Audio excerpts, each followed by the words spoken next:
Hi, my name is Mitchell, and I lived in Palestine as a Yagam in 2015 to 2016.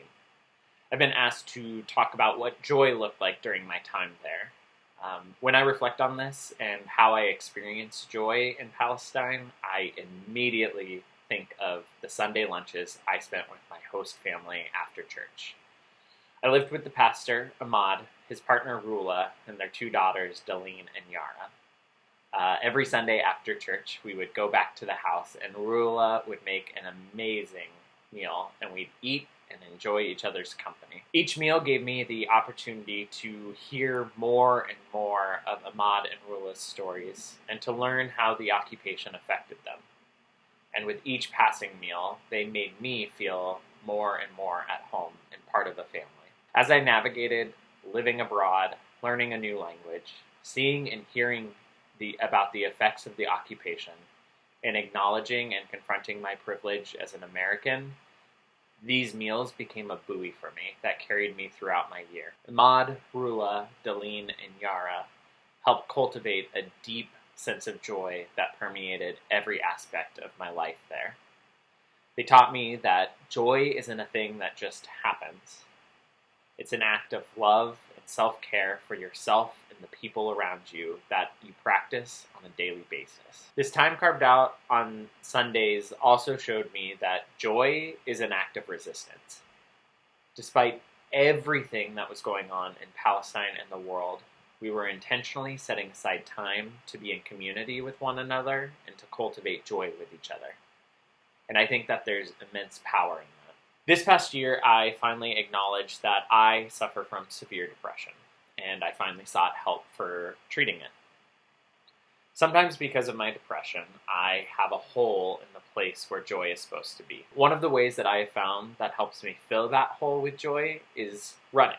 My runs here have become what those Sundays in Palestine were for me. They're time that I set aside for myself that, in combination with medication and therapy, helps balance me out and allows me to cultivate a sense of joy and accomplishment that permeates every aspect of my life and helps me be a better me.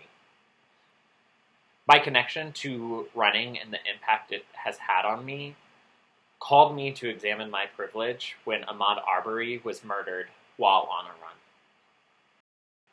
My time in Palestine was really the first time I confronted my privilege as a white man, and it opened my eyes to the racist systems back here in America. The parallels between Ahmaud Arbery's murder and the systematic oppression of Black, Indigenous, and people of color in America, and the murder and oppression of Palestinians, wasn't lost on me. I believe that all people throughout the world have the right to move without fear of losing their lives. Because of these parallels and the continued disenfranchisement of Black, Indigenous, and people of color around the world, I felt called to turn my joy into resistance. I decided that at the end of each month, I would donate my running distance to organizations that fight racism and lift up Black, Indigenous, and people of color's voices. For me, that's how I hold joy during this tumultuous year, this Advent season. I found something that I love that has healed me and filled me with joy in ways I will never be able to adequately express. And I've turned it into action so that my joy can be shared with the world. A word from the book of James, first chapter, verses 2 through 3. Consider it pure joy, my siblings, whenever you face trials of many kinds, because you know that the testing of your faith produces perseverance. As we move through this Advent season, remember to take a moment for yourself and for your communities to find and cultivate joy.